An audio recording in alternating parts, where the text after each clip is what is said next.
Hello everyone, welcome you all to my channel. এতিয়া মোৰ হাতত আছে আসাম ট্ৰিবিউন নিউজ পেপাৰখন আৰু এই আসাম ট্ৰিবিউন নিউজ পেপাৰখনত এটা এডিটৰিয়েল যেটো এডিটৰিয়েল আপোনালোকক যথেষ্ট সহায় কৰিব বুলি মোৰ ভাব হয় আৰু এই এডিটৰিয়েলটো কি আছে কোঅপাৰেটিভ মুভমেন্ট বুলি তাৰ টাইটেল দিয়া হৈছে নিশ্চয়কৈ আপোনালোকে গম পাইছে যি সকল লোকে মেইনছ দিব সেই সকল লোকৰ বাবে যথেষ্ট এটা গুৰুত্বপূৰ্ণ বিষয়বস্তু কোঅপাৰেটিভ মুভমেন্ট আৰু কোঅপাৰেটিভ মুভমেন্টৰ কোঅপাৰেটিভ সোসাইটিজৰ ৰোলছ কোঅপাৰেটিভ সোসাইটিজৰ history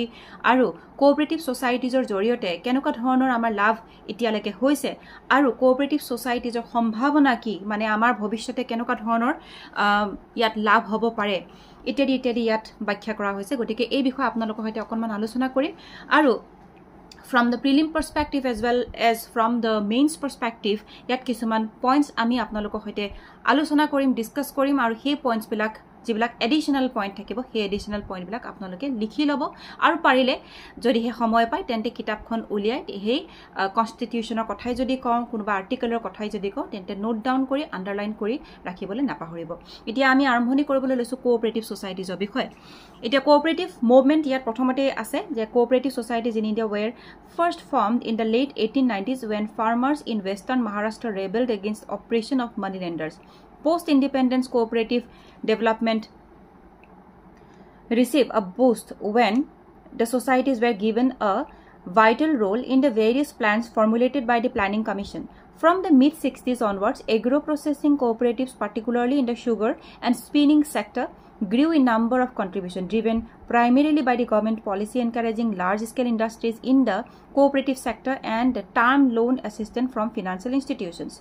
Etia mo apnalokok ko amar with the setting up of the National Dairy Development Board to replicate the Anand model of cooperative in milk, the Indian dairy cooperative movement got further impetus. Mo apnaloko ei bikhoy kobole goi asilu kintu yat likhai ase jehetuke apnaloke hodai hokolwe jane jehetuke ji amar National Dairy Development Board amar jitu cooperative societies he cooperative societies jothesto teloke safalata lav koribole sক্ষম hoise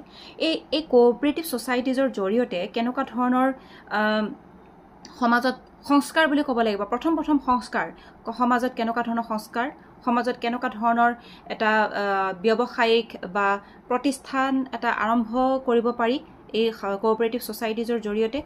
employment জেনাৰেশনৰ ক্ষেত্ৰত cooperative সোসাইটিজৰ কেনেকুৱা ধৰণৰ ভূমিকা থাকিব পাৰে যি সকল লোকে mains দিব তেওঁলোকৰ বাবে এনেকুৱা ধৰণৰ কোৱেশ্চনছ কিছুমান জেনাৰেট কৰে এই কেটা যেটো কোঅপাৰেটিভ সোসাইটিজৰ বিষয় পঢ়িলো এটা কোঅপাৰেটিভ সোসাইটি কেনেকুৱা ধৰণৰ আমাক ভূমিকা আগবঢ়াই আহিছে সমাজখনৰ বিষয় এনেকুৱা ধৰণৰ কোৱেশ্চনছ কিছুমান জেনাৰেট হয় আপোনালোকে যেতিয়া কোৱেশ্চনছ বিলাক মনত জেনাৰেট হ'ব লগালগ কোৱেশ্চনছটো লিখি পেলাব আৰু লিখি পেলা হেয়া এটেম্প্ট কৰিবলৈ নাপাহৰিব আৰু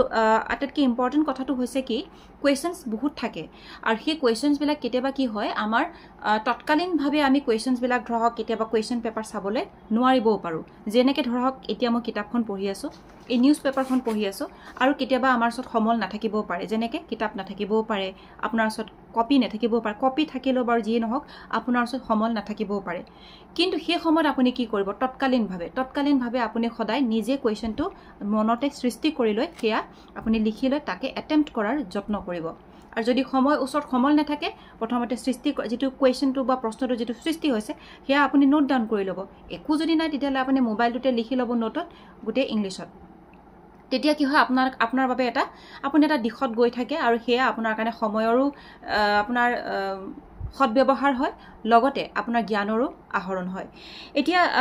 ইয়াতে আমাৰ যেটো কোঅপাৰেটিভ সোসাইটিজৰ কেবাটাও কোৱেশ্চনছ আমাৰ মোৰ মনলৈ আহিলে বা আপোনালোকৰ আগত বেকট কৰিলো এটা সেইখিনি আপোনালোকে লিখি উলিয়াওক আৰু তাক এটেম্প্ট কৰিবলৈ চেষ্টা কৰক ইয়াতে আপোনালোকে কি মেনশন কৰিব পাৰিব যদি হে কোৱেশ্চন এটেম্প্ট কৰে তেতিয়া with the setting up the national dairy development board NDDB to replicate the Anand model of cooperative in milk the Indian dairy cooperative movement got further impetus. Later on, the NDDB also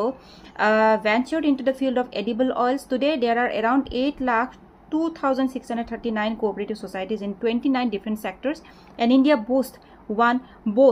of the largest cooperative networks in the world. Gotike iman dhuniya ta information palu ami main shot jetia likhim tetia India atatke largest cooperative networks yat breed korise amar India breed korise largest cooperative network. One of the most important point that we got from this editorial. Aru yat apuni data use koribo pari data jeneke 8,02,8,02,639 cooperative societies in 29 different sectors. মানে sector মানে কি dairy এই ধৰক বিভিন্ন ধৰণৰ সেক্টৰছ আছে নহয় paddy dairy ইত্যাদি এইবিলাক সেক্টৰছত মানে কি আছে তেনেকুৱা ধৰণৰ cooperative societies এই বিষয়ে আপোনালোকে মেনশন কৰিব পাৰে these are very important points that we got from this editorial তাৰ পিছত এতিয়া আহিলে প্ৰিলিমছৰ পৰা মই কৈ আছো প্ৰিলিমছ যিসকলে দিব সেই সকলে what is cooperative societies প্ৰথম কথা cooperative societies মানে কি আপোনালোকে জানিব লাগিব cooperative societies ৰ হিষ্ট্ৰী আপোনালোকে জানিব লাগিব ইয়াত প্ৰথমতে আৰম্ভণিতে কোৱা হৈছে 1890 ৰ পৰা আৰম্ভ কৰা হৈছে আৰু প্ৰিলিমছ যিসকলে দিব তেওঁলোকৰ বাবে এখন ডাঙৰ এখন বৰ গুৰুত্বপূৰ্ণ এখন কিতাপ আছে আৰু যিসকল লোকে ভাবিছে যে প্ৰিলিমছত তেওঁলোকে এবাৰ বহিব তেওঁলোকৰ বাবে এই কিতাপখন যথেষ্ট প্ৰয়োজনীয় হ'ব হেয়া হৈছে বিপিন চন্দ্ৰ পালৰ যিখন কিতাপ যেটো আমাৰ দ্য ষ্ট্ৰাগল ফৰ ইন্ডিপেন্ডেন্স আৰু তেওঁৰ কেবাখনো কিতাপ আছে আপোনালোকে সেই গুটেকেখন কিতাপ লব পাৰে যদি সময় নাথাকে then the struggle of the independence struggle for independence তাতে আপোনাৰ pre independence and post independence দুইটাই বহলকৈ বিস্তাৰিতভাৱে তাত আলোচনা কৰা হৈছে আৰু তাতে আপোনালোকে কেৱল ইন্ডিপেন্ডেন্সৰ কেৱল এটা সেকশন নাপাব আপোনালোকে তাতে ট্ৰাইবেল ইন্ডিপেন্ডেন্সৰ পাব ট্ৰাইবেল সকলে কেনেকৈ ট্ৰাইবেল মুভমেন্ট আছে তাত এটা কোঅপাৰেটিভ মুভমেন্টৰ কথা ইয়াত লিখা আছে কোঅপাৰেটিভ মুভমেন্ট কেতিয়াৰ পৰা আৰম্ভ কৰালে সেইটো বিষয় তাত উল্লেখ কৰা হৈছে বিওপি ক্ৰাইসিছৰ বিষয়ে উল্লেখ কৰা হৈছে বিওপিৰ আগতে কেনেকুৱা ধৰণৰ সিচুৱেচন হৈছিল আৰু ব্ৰিটিছ অহাৰ আগতে আমাৰ ইকোনমিক সিচুৱেচনটো কেনেকুৱা আছিল ইত্যাদি ডিটেইল কৈ সেই কিতাপখনত দিয়া আছে যথেষ্ট উপযোগী কিতাপ যিসকল লোকে মেইনছ দিব তেওঁলোকৰ বাবে যথেষ্ট উপযোগী তাত কেবাটাও ডেটা আছে you can use that data from that book আৰু যেটো মই কলো আপোনালোকে দ্য ষ্ট্ৰাগল ফৰ ইন্ডিপেন্ডেন্স হেয়া হৈছে বিপিন চন্দ্ৰ পালৰ তেওঁৰ কিতাপ সেইখন আপোনালোকে পঢ়িবলৈ নাপাহৰিব আৰু প্ৰিলিমছৰ যিসকল লোকে দিব তেওঁলোকৰ বাবে যথেষ্ট প্ৰয়োজনীয় কিয়নো আপোনালোকে যেতিয়া জ্ঞানটো বেসিক যেতিয়া জ্ঞানটো পাব যেতিয়া ইন ডিটেইল যেতিয়া বুজি পাব কাৰণ সেইখন কিতাপত বুজি পোৱাকৈ ধুনিয়াকৈ এটা ষ্টৰী বেসিছত কোৱা হৈছে গতিকে নিশ্চয়কৈ মই ভাবো এটা কি কয় আপোনালোকৰ তাৰ সহায়ক হ'ব সেই কিতাপখন আৰু কোঅপাৰেটিভ সোসাইটিজ যদিও বা আমাৰ হিষ্ট্ৰীত যেনেকৈ পঞ্চায়ত আছে ঠিক তেনেকৈ পঞ্চায়তৰ দৰে কোঅপাৰেটিভ সোসাইটিজৰ যি হিষ্ট্ৰী সেই হিষ্ট্ৰী যথেষ্ট বৃহৎ আৰু বিস্তাৰিত বুলি ক'ব লাগিব গতিকে এই কোঅপাৰেটিভ সোসাইটিজ যদিও বা আমাৰ সেই আগৰ পৰাই সমাজখনত অৱস্থিত বা সমাজখনত উপস্থিতি আগৰ পৰাই আছিল কিন্তু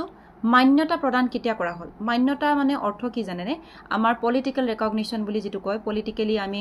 এখন সোসাইটিত যেতিয়া আমি থাকো সোসাইটিয়াল ৰেকগনিশনটো তো অবিয়াসলি লাগিব পলিটিক্যালি ৰেকগনিশন কৰিলে তেতিয়া আমাৰ কি হয় কিছুমান বস্তু সুবিধা হয় আৰু তাৰ ম্যান্ডেটৰী যেটো এটা প্ৰভিজন থাকে সেই ম্যান্ডেটৰী প্ৰভিজনটো আৰম্ভণি হয় সেই মান্যতাৰ পৰা এটা সেই মান্যতা যদি আমি কেবাখনো আছে cooperative societies act 1912 cooperative societies act আৰু কেবাখনো আছে মই পাহৰিছো যদিও কোঅপাৰেটিভ সোসাইটিজ এক্ট 1912 সেইখনৰ পৰা আৰম্ভ কৰিব পৰা যায় 1912 হেতুটো আমাৰ ডেফিনেটলি প্ৰি ইন্ডিপেন্ডেন্স তাৰ পিছত পোষ্ট ইন্ডিপেন্ডেন্স আকৌ কিটা মান্যতা কিটা প্ৰদান কনস্টিটিউশনালি বা সাংবিধানিক ভাৱে মান্যতা কিটা প্ৰদান কৰা হৈছিল হেয়া হৈছে 97 সংখ্যক যি এমেন্ডমেন্ট বা সংবিধানৰ যি সংশোধন কৰা হৈছিল সেই সাংবিধানিক সংশোধনৰ সময়ত 97 সংখ্যক সংবিধান সংশোধনৰ সময়ত কেবাটাও প্ৰভিজন অনা হৈছিল দিশ অনা হৈছিল হেয়া হৈছে আমাৰ ফান্ডামেন্টাল ৰাইটছৰ পাৰ্ট 3 অন্তৰ্গত ফান্ডামেন্টাল ৰাইটছত আৰ্টিকল 19 ক্লজ 1 ক্লজ চি জৰিয়তে আমাৰ কোঅপাৰেটিভ সোসাইটিজ গঠন কৰাৰ বাবে যেটো প্ৰভিজন সেই প্ৰভিজনটো তাত দিয়া হৈছে আপোনালোকে নোট ডাউন কৰি ল'ব পাৰে এই বিশেষ ইনফৰমেশনটো হেয়া হৈছে যেটো কনস্টিটিউশনাল ৰেকগনিশন বা আমাৰ সাংবিধানিক মান্যতা সাংবিধানিক মান্যতাটো প্ৰদান কৰা হৈছে 97 সংখ্যক সংশোধনীৰ জৰিয়তে আৰু সেই সংশোধনীৰ জৰিয়তে কেবাটাও বস্তু ইয়াত আনা হৈছে কেবাটাও প্ৰভিজন অনা হৈছে সেই প্ৰথম প্ৰভিজনটো আপোনালোকক আগত কলো হেয়া হৈছে ফান্ডামেন্টাল ৰাইটছ পাৰ্ট 3 অন্তৰ্গত যি আমাৰ আৰ্টিকল 19 ক্লজ 1 ক্লজ চি তাৰ পিছত আহিলে আমাৰ পাৰ্ট 4 ৰ যেটো ডিপিএসপি বুলি কয় directive principal of state policy তাৰ অন্তৰ্গত আৰ্টিকল 43 ক্লজ বি তাতে উল্লেখ কৰা হৈছে আৰু একেবাৰে শেষত আমাৰ পাৰ্ট 9 বি সেই বিষয়টো নিশ্চয়কৈ জানে আপোনালোকে পাৰ্ট 9 বিৰ অন্তৰ্গত আৰ্টিকল নম্বৰ 243 জেড এইচৰ পৰা আৰম্ভ কৰি আৰ্টিকল নম্বৰ 243 জেড টি লকে বিস্তাৰিতকৈ তাত উল্লেখ আছে আমাৰ কোঅপাৰেটিভ সোসাইটিজৰ বিষয় তাত গঠন কিমান মেম্বাৰছ হ'ব ইত্যাদি ষ্টেটৰ ৰোল কি থাকিব ষ্টেটে কেনেকুৱা ধৰণৰ অগ্ৰণী ভূমিকা গ্ৰহণ কৰিব কোঅপাৰেটিভ সোসাইটিজ গঠন কৰাৰ ক্ষেত্ৰত ইত্যাদি উল্লেখ কৰা হৈছে কনস্টিটিউশনৰ আন্ডাৰত বা কনস্টিটিউশনৰ অধীনত এতিয়া আপোনালোকে গুটিখিনি গম পালে কনস্টিটিউশনালি কি দিয়া হৈছে তাৰ পিছত কোঅপাৰেটিভ সোসাইটিজৰ আমাৰ যেটো আমাৰ কলো প্ৰিলিমছ ফ্ৰম দ্য প্ৰিলিমছ পাৰ্সপেক্টিভ এইকেইটা পইণ্ট আপোনালোকক লাগিব কোঅপাৰেটিভ সোসাইটিজ মানে কি কোঅপাৰেটিভ সোসাইটিজৰ কেনেকুৱা আৰু গঠন হবৰ বাবেও অৱশ্যে কোঅপাৰেটিভ সোসাইটি যেটা গঠন হবৰ বাবেও মেম্বাৰশ্বিপৰ কথা বহুত থাকে মেম্বাৰশ্বিপৰ যেটো গুৰুত্ব সেই গুৰুত্ব যথেষ্ট আছে কিমান মেম্বাৰ লাগিব কি হ'ব লাগিব ইত্যাদি ইত্যাদি বিষয় আপোনালোকে সবিস্তাৰে ভালকে কিতাপত জৰিয়তে চাই লওক আৰু প্ৰিলিমছত যিকেইটা আপোনাক লাগে পইণ্ট সেইকেইটা আপোনালোকে ইতিমধ্যে গম পাইছে আৰু লিখি লওক হেয়া নোট ডাউন কৰি লওক তাৰ পিছত আহিলে আমাৰ এয়া এই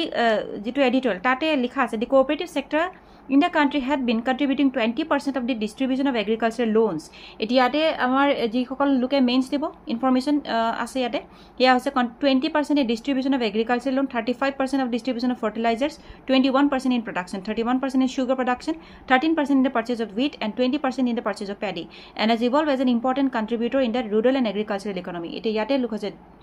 মানে যেটো আমাৰ significant role হিচাপে যদি কওঁ the important contribution to the rural and agricultural economy যি সকল লোকে মেইনছ দিব তেওঁলোকে এইটো বিষয়ে মেনশন কৰিব পাৰে the central bank and a milk producer union in each district of the country and also established in the next 5 years multi-purpose primary agricultural credit societies PACS primary agricultural credit societies in 2 lakh panchayats and have no cooperative institution according to Amit Shah who holds the cooperation portfolio extremely sorry for this cooperation portfolio the government has set a target that there should not be any state or district in the country which does not have a viable district cooperative bank and a viable district milk producer union eta cooperative bank kisuman thake cooperative societies thake credit facility teoloke দিয়ে এখন society সমাজত গতিকে cooperative সোসাইটিজৰ কথাই হৈছে কি অৰ্থনৈতিক আৰু সামাজিক উন্নয়নৰ কাৰণে তেওঁলোকে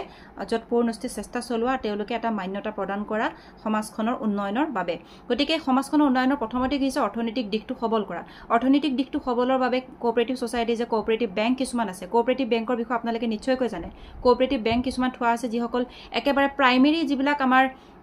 এগ্ৰিকালচাৰালিষ্ট বা যিবিলাক প্ৰাইমেৰী লোকসকল আছে প্ৰাইমেৰী সেকশনৰ যিবিলাক লোকসকল আছে তেওঁলোকৰ বাবে এগ্ৰিকালচাৰ একেবাৰে কম পৰিমাণত যেটো কোৱা হয় হেয়া কোঅপাৰেটিভ বেংকে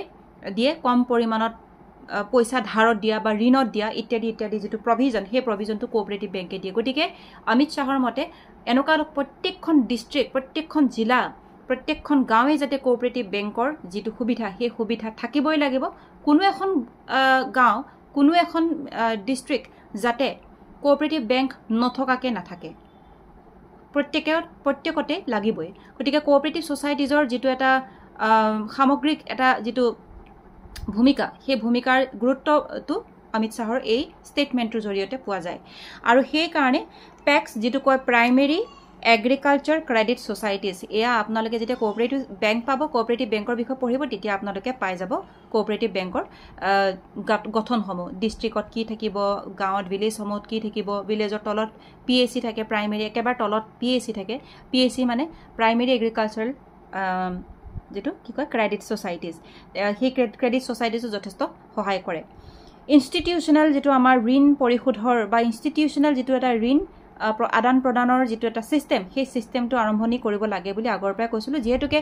আমাৰ সমাজখন এটা বেলেগ এটা ট্ৰেডিশনাল যেটো ট্ৰেডিশনাল মোডৰ ওপৰত বেছিকৈ ডিপেন্ড কৰে ধৰক বেলেগৰ পৰা ধাৰত লোৱা আনৰ পৰা ধাৰত লোৱা কোনোবা জমিনদাৰৰ পৰা ডাঙৰ সভ্যগব্য লোকৰ পৰা তেওঁলোকে ধাৰত লয় সেই যেটো ধাৰৰ সিস্টেম বা ঋণৰ যেটো সিস্টেম সেই সিস্টেমটো বন্ধ কৰি এটা ইনষ্টিটিউচনালাইজ কৰিব লাগে বুলি সকলোৱে আমি জানো আৰু সকলোৱে জানো তাৰ গুৰুত্ব কিমান ইনষ্টিটিউচনালাইজ কৰিলে বস্তুটোৰ এটা মান্যতা থাকে আৰু বিভিন্ন ধৰণৰ সা-সুবিধাও তেওঁলোকে গ্ৰহণ বা সা-সুবিধাও তেওঁলোকে পায় এতিয়া এখিনি আমি গম পালো in a country where a majority of the population lives in a village and unemployment is bargaining and cooperatives have a mutual support power and can foster sustainable livelihood and rural development besides stopping the exploitation of the weaker section cooperative societies have immense potential to deliver goods and services in areas where both the public and private sector have failed. In Assam, notwithstanding the success of Purabi, the cooperative sector continues to be at a nascent stage despite its potential. With the holistic approach, the government can facilitate the replication of Purabi model in the sphere of the rural economy. While promoting the cooperatives, the government also needs to look into the constraints and challenges faced by these societies. Proper hand holding is a prerequisite to ensure a proper management structure which will lead to efficient operations আৰু গোটেইখিনি ইয়াত কথা উল্লেখ কৰা আছে গতিকে যিসকলকে mains দিব তেওঁলোকৰ বাবে এইখিনি যথেষ্ট এটা গুৰুত্বপূৰ্ণ পইণ্টছ ইয়াত কোৱা হৈছে ব্যাখ্যা কৰা হৈছে কোঅপাৰেটিভ ছ'চাইটিজৰ পটেনচিয়েল কিমান কোঅপাৰেটিভ ছ'চাইটিজে ইকনমিক যিটো economic growth in rural sector specially if we have to talk তেতিয়াহ'লে কেনেকুৱা ধৰণৰ ভূমিকা গ্ৰহণ কৰিব পাৰে কোঅপাৰেটিভ ছ'চাইটিজে আৰু ইনষ্টিটিউচনেলাইজেশ্যন অফ কি বুলি ক'ম আমাৰ যিটো ঋণ পৰিশোধ কৰা যিটো বেংকিং ছিষ্টেম সেই বেংকিং ছিষ্টেমটো ইনষ্টিটিউচনেলাইজ যেতিয়া কৰিব তেতিয়াহে আমাৰ অৰ্থনৈতিক দিশটো টনকিয়াল হ'ব অৰ্থনৈতিক দিশটো এটা সুস্থ দিশলৈ আগবাঢ়িব গতিকে এই জৰিয়তে আমাৰ এই কোঅপাৰেটিভ ছ'চাইটিৰ জৰিয়তে যথেষ্টখিনি সুযোগ সুবিধা আছে আমাৰ অসমৰ কথাও ইয়াত উল্লেখ কৰা হৈছে অসমৰ পুৰবী কথা আপোনালোকে জানে পুৰবী ডেইৰী যিটো হেৰি গতিকে সেই কোঅপাৰেটিভ ছ'চাইটি যথেষ্ট আগবাঢ়িছে যদিও বা নাচেণ্ট মানে একেবাৰে কম একেবাৰে মানে কি বুলি ক'ম এইটো খুব সাংঘাতিক এটা ভাল ফলাফল দেখিবলৈ পোৱা নাই আৰু একেবাৰে বেবী ষ্টেপ বুলি ক'ব this is a baby step in growing the cooperative societies in Assam গতিকে আপোনালোকে বুজি পাইছে চাগে নাচেণ্ট শব্দটো একদম কমপ্লিটলি মই কি হৈছে বুজাব পৰা নাই কিন্তু নাচেণ্ট মানে কি হৈছে একেবাৰে বেবী ষ্টেপ যিটো বুলি কোৱা হয় সেনেকৈ ধৰিব পৰা যায় গতিকে পুৰবী মডেলৰ দৰে আৰু যদি কেইবাটাও আমি কোঅপাৰেটিভ ছ'চাইটিজ ইয়াত গঠন কৰোঁ তেন্তে আমাৰ অসমৰ অৰ্থনৈতিক দিশটো অধিক টনকিয়াল হ'ব আৰু অৰ্থনীতিকৰ পৰা আৰম্ভ কৰি সামাজিক যিটো এমপ্লয়মেণ্ট জেনেৰেশ্যনৰ পৰা আৰম্ভ কৰি ইত্যাদি গোটেইখিনি দিশ ইয়াত আমি যদি সাঙুৰি লওঁ তেন্তে নিশ্চয়কৈ আগবাঢ়ি যাব গতিকে আপোনালোকক মই আজি এডিটৰিয়েলৰ জৰিয়তে এইখিনি কথা আপোনালোকক বুজাই ক'লোঁ প্ৰিলিমছ আৰু মেইনছৰ যিসকল লোক আছে তেওঁলোকে নিশ্চয়কৈ এই এডিটৰিয়েলটোৰ জৰিয়তে অলপ হ'লেও সহায় পাব আৰু আপোনালোকে ইনফৰমেশ্যনবোৰ এনেকৈ কৰিব এনেকৈ আপোনালোকে ইনফৰমেশ্যনটো গেডাৰ কৰি কুৱেশ্যন বোৰ গঠন কৰিবলৈ পাহৰি নাযাব আৰু কুৱেশ্যনবিলাক যেতিয়া গঠন কৰিব সৃষ্টি কৰি সেয়া লগালগ এটেম্প্ট কৰিবলৈ চেষ্টা কৰিব গতিকে মই ভাবোঁ আপোনালোকক এয়া যথেষ্ট সহায় কৰিব থেংক ইউ ফৰ ৱাচিং